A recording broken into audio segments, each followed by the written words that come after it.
P T I نے opposition alliance سے ملاقات کی ہے اور اپوزیشن الائنس نے حکومت سے مستعفی ہونے کا مطالبہ کر دیا ہے. بخاری صاحب, اب جس طرح سے ملاقاتیں چل رہی ہیں اور پی ٹی آئی کی جانب سے کہا جا رہا تھا کہ ایک گرینڈ اپوزیشن الائنس بنائی جائے گی, اب یہ پی ٹی آئی کی اگلی حکمت عملی ہے.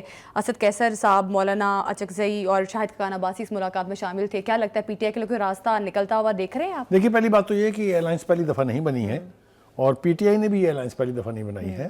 2-3 کوششیں اس سے پہلے ہو چکی ہیں. اگر آپ کو یاد ہو, اچکزئی کی میں نے مثال دی تھی آپ کو. اچکزئی اور اختر مینگل کو یہ اختیار دیا گیا تھا کہ آپ باقی کی اپوزیشن پارٹیوں کو ساتھ لے کے ہمارے ساتھ شامل ہو جائیں. وہ بھی بیٹھ گئی. پھر اس کے بعد مولانا فضل الرحمان, ریسنٹ مثال ہے, آپ کو پتہ ہے, سارے اس کے پیچھے جا کے کھڑے ہو گئے تھے, لیکن مولانا نے پھر جو کچھ کیا اس کے بعد سے پھر پیچھے ہٹ گئے تھے. اب یہ تیسری کوشش ہے الائنس بنانے کی. اصل میں جس وجہ سے یہ الائنس کامیاب نہیں ہو رہی, اس کی بنیادی وجہ یہ ہے کہ نو بڈی ٹرسٹس عمران خان.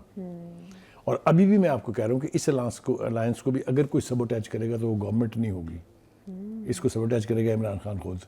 کیونکہ ون فائن مارننگ یہ لوگ وہاں جائیں گے تو وہ ان سے کہیں گے بس یہ سلسلہ بند. ابھی آپ نے دیکھا نہیں مذاکرات کے ساتھ کیا ہوا ہے. کس نے کمیٹی بنائی تھی مذاکرات کے لیے؟ خان صاحب نے شروع کیا, حکومت نے. سبوٹیج کس نے کیا؟ خان صاحب نے. انہوں نے تو وعدے کے مطابق 4 دن کے بعد جانا تھا میٹنگ میں, اس سے پہلے اس نے کہا جاؤ کوئی مذاکرات نہیں.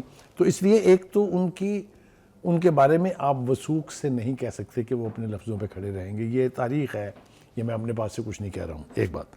دوسری بات یہ ہے کہ الائنسز بنتی ہیں, حکومتوں کے خلاف بنتی ہیں اور مشکلات پیدا ہوتی ہیں حکومتوں کے لیے. میں بالکل یہ نہیں کہہ رہا کہ اس الائنس کا جو اس وقت نظر آ رہی ہے کوئی امپیکٹ نہیں ہوگا, یہ میں نے نہیں کہا.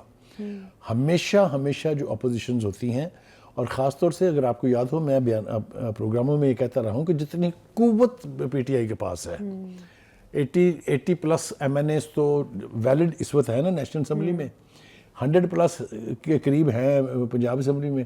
ان کو تو بجا کے مطلب بیٹ بجا دینی چاہیے تھی حکومتوں کی, لیکن اس کی بجائے انہوں نے جس طرح کی پولیٹکس کیا وہ آپ کے سامنے ہے. ہیونگ سیڈ دیٹ, اپوزیشن کی الائنسز بننا اچھا ہوتا ہے. اسٹرانگ اپوزیشن کا مطلب ہے کہ حکومت کو پھر کام کرنے پڑتے ہیں, لیکن اس طرف تو جا نہیں رہے. اس کیمپین کا مقصد جو ہے وہ حکومت کو مجبور کر کے جمہوری طریقے سے صحیح کام کروانا نہیں ہے. اچھا, اس اپوزیشن کا مقصد اس حکومت کو گرانا ہے. اسی لیے سب سے بڑی جو ڈیمانڈ آئی ہے ادھر سے وہ یہ ہے کہ نئے الیکشن کرائیں. بالکل. اگر یہ الیکشن دھاندلی زدہ تھے تو پھر آپ کو اس پارلیمنٹ میں نہیں جانا چاہیے تھا, پھر آپ کو اس حکومت کے ساتھ مذاکرات نہیں کرنے چاہیے تھے. اس حکومت کے ساتھ بیٹھ کے مذاکرات کر کے آپ نے 8 فروری کے الیکشنز کو لیگل کانسٹیٹیوشنل الیکشن مان لیا تھا. ہیونگ سیڈ دیٹ, ٹھیک. اچھا بخاری صاحب, پی ٹی آئی تو امید ظاہر کر رہی ہے کہ ملک میں جو کچھ ہو رہا ہے اس پر آج اجلاس میں تمام جماعتوں نے بڑا تشویش کا اظہار کیا ہے, تو پی ٹی آئی تو امید لگا رہی ہے کہ پھر یہ نہیں بتایا کیا ہو رہا ہے. وہ کہتے ہیں میری معیشت تباہ ہو گئی. کتنے تباہ ہو گئی ہے؟ آپ انٹرنیشنل اشاریہ دیکھیے, آپ انٹرنیشنل رسپانس اینڈ ایکنالجمنٹ دیکھیے, تو معیشت بھی ٹھیک ہو گئی. سیاست میں کیا ملک نہیں چل رہا؟ کیا سڑکوں کے اوپر یعنی عوام الناس نہیں چل رہے, کرفیو لگے ہوئے ہیں, تو کام تو چل رہا ہے. لیکن وہ کہہ رہے ہیں کہ پولیٹیکل سٹیبلٹی نہیں ہے, جس طرح سے قانون یا 26ویں آئینی ترمیم اور جس قسم کے سیاسی قیدیوں کو جس طرح سے قید کیا ہوا ہے, اس پر بھی پی ٹی آئی جو ہے وہ سوال اٹھا رہی ہے. اگر پی ٹی آئی کو مجھے یہ سمجھانا پڑے کہ سیاسی قیدی کون ہوتا ہے اور کرمنل کون ہوتا ہے, تو یہ میرے لیے بدقسمتی کی بات ہے. Majority of those who are in prison now are facing trial. ان کے خلاف مقدمات قائم ہیں. میں یہ نہیں کہہ رہا کہ وہ سارے مقدمات ٹھیک یا 100% جینوئن ہے, نہیں, غلط بھی ہو سکتے ہیں اس میں. لیکن یہ کہنا کہ وہ سیاسی قیدی ہیں, سیاسی قیدی وہ ہوتے ہیں جن کو آپ گھروں سے اٹھا کے پکڑ لیتے ہیں, جن کو آپ نہیں چاہتے کہ وہ اپنا رول ادا کریں. دیکھیں, جو 9 مئی ہے, جو 26 اور 24 نومبر ہے, یہ سب ہمارے سامنے ہے. ان سب کے اوپر کرمنل کیسز ہیں, توڑ پھوڑ کے, جی ایچ کیو پہ حملہ کرنے کے, کور کمانڈر کے گھر پہ حملہ کرنے کے, ایئر بیس پہ حملہ کرنے کے. یہ آپ کیسے کہہ سکتے ہیں کہ یہ سیاسی قیدی ہیں؟